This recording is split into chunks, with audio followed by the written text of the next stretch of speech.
ये वही फिल्म है जिसने दुनिया की टॉप 10 प्रतिबंधित किताबों की किस्मत बदल दी, क्योंकि ये बहुत डरावनी है। इसे देखने के बाद सच में पीठ में सिहरन दौड़ जाती है। मेरी सलाह है, इसे अकेले मत देखना। हैलोवीन की रात शाओमी ने शानदार मेकअप किया, काले जादू वाली पोशाक पहनी और अपने दोस्तों के साथ एक रोमांचक एडवेंचर पर निकल पड़ी। वे एक छोड़े हुए महल में पहुंचे, जिसे शहर के लोग भूतिया हवेली कहते थे। ये कभी एक अमीर परिवार का घर था, लेकिन एक दिन अचानक पूरा परिवार रहस्यमय तरीके से गायब हो गया। पुलिस ने पूरे इलाके को घेर लिया और वहां किसी को आने जाने नहीं दिया। वे दीवार फांदकर अंदर दाखिल हुए। वहां की हर चीज में अजीब सा माहौल था। शाओमी को एक छिपा हुआ कमरा मिला, जहां उसे एक कहानी की किताब मिली जो बच्चों के खून से लिखी गई थी। शाओमी किताब लेकर घर आई और जब उसने आखिरी पेज खोला तो देखा कि स्याही अब भी गीली थी, जैसे अभी अभी लिखी गई हो। और सबसे डरावनी बात यह थी कि कहानी उसकी अपनी स्कूल की सहपाठी ने लिखी थी। ये लड़का दिन भर कुछ नहीं करता था, सड़क किनारे रखे पुआल के पुतलों को भी तंग करता था। उसने अपने दोस्तों को बुलाया और सब मिलकर उन पुतलों पर बोतलें फेंकने लगे। जाते वक्त भी उसने एक डंडा उठाया और पुतले के सिर पर 2 बार मारा, फिर शान से गाड़ी लेके निकल गया। रात में जब हवा चली और अंधेरा छा गया तो उसे अपने खेत के पुतले में कोई भूत जैसा दिखा। वो चारों ओर घूमता रहा और फिर वापस उसी पुतले के पास पहुंचा। अब पुतले के चेहरे पर कीड़े रेंग रहे थे। वो डरकर घर भागा, लेकिन जब वापस आया तो पुतला गायब था, बस लकड़ी का डंडा बचा था। घबराकर वो भागने लगा। पीछे मुड़कर देखा, पुतला हिलने लगा था। वो भागा और पुतला धीरे धीरे उसका पीछा करने लगा। उसने पास पड़े कांटे से पुतले पर वार किया, लेकिन पुतले ने खुद कांटा पकड़ लिया। उसके पेट से खून नहीं बल्कि भूसा निकला और उसके मुंह से भी पुआल झांक रही थी। अगली सुबह शाओमी ने ये कहानी परखी।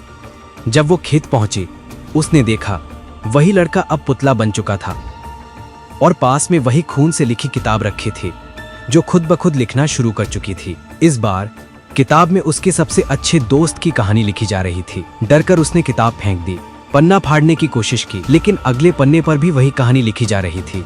वो तुरंत अपनी दोस्त के पास पहुंची, जो इस समय मेकअप कर रही थी। उसके चेहरे पर एक पिंपल था, जिसे वो निचोड़ने लगी, मगर वो और बड़ा हो गया। फिर अचानक उस पिंपल से बाल निकल आया। जब उसने बाल खींचने की कोशिश की तो उसमें से सैकड़ों मकड़ियां रेंगने लगी। उसकी चीख सुनकर सब डर गए। चारों तरफ दीवारों और जमीन पर मकड़ियां फैल गईं। अब शाओमी को समझ आया, ये सब उसी कहानी की किताब की वजह से हो रहा है। वो लड़की मानसिक संतुलन खो बैठी और जिंदगी भर के लिए पागल खाने में डाल दी गई। अगली बारी किसकी होगी? शाओमी और उसके दोस्त उस लड़के के अस्पताल पहुंचे जिसने वो किताब लिखी थी। वे जानना चाहते थे कि उसने ऐसा क्यों किया। तभी उसकी दोस्त शाओवी डर गई, बोली मैंने ये सब सपने में देखा था, और भाग खड़ी हुई। गलियारे में अजीब आवाजें गूंजने लगी। सफेद रोशनी लाल हो गई और वो चीख पड़ी। सामने एक आकृति धीरे धीरे उसकी ओर बढ़ रही थी। वो इधर उधर भागती रही, मगर हर बार 4 पैरों वाला राक्षस सामने आ जाता। अंत में उसने उसे चारों ओर से घेर लिया।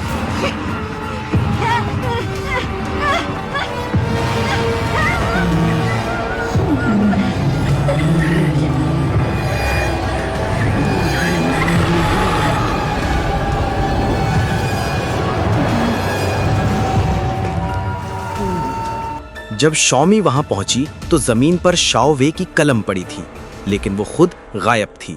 अब तक 4 सहपाठी उस किताब की कहानियों में मारे जा चुके थे। पुलिस ने शाओमी और शाओ शुआई को बुलाया। उन्होंने कहा, चाहे कुछ भी करो, किताब अपनी कहानी खुद लिखती है और वो कहानी सच हो जाती है। उसी रात बिजली कड़क रही थी। एक बूढ़ा व्यक्ति देखता है कि किताब फिर लिख रही है। तभी बिजली चली जाती है। उसका कुत्ता वांग साई कुछ घूरने लगता है अलमारी की ओर। वहां से कोई धीमी आवाज आती है। कुत्ता भाग जाता है। अलमारी से कुछ गिरता है। बूढ़ा डर कर गोली चला देता है। गोलियां खत्म हो गईं, पर वो सिर अब भी हंस रहा था। फिर सारे शरीर खुद हिलने लगे और मिलकर एक भयंकर दैत्य बन गए। शाओमी और शाओ शुआई भागकर कोने में छिप गए, मगर दैत्य धीरे धीरे उनकी ओर रेंगने लगा। उसने शाओ शुआई को पकड़ने की कोशिश की, पर शाओमी ने चाबी से दरवाजा खोला और दोनों भाग निकले। शाओ शुआई ने कहा, तुम उस किताब के मालिक को ढूंढो, और खुद राक्षस को बहका दिया। गाड़ी में बैठते ही उसने देखा दैत्य फिर पीछे से रेंगता आ रहा है। उसने गाड़ी तेज दौड़ा दी, मगर दैत्य ने कार पकड़ ली। शाओ शुआई ने उसे 2 कारों के बीच फंसा दिया और खुद भागकर हवेली पहुंचा। उधर शाओमी हवेली में चिल्लाई, बस करो, इन भूतिया कहानियों ने बहुत लोगों को मार दिया है। उसी कमरे में रोशनी बुझ गई।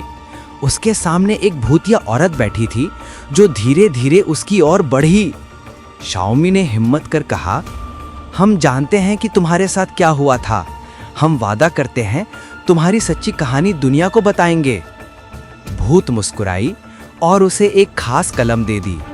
उसी पल दैत्य ने भी शाओ शुआई को छोड़ दिया और तब से शाओ में खुद एक कहानी लिखने वाली बन गई। कहानी यहीं खत्म होती है।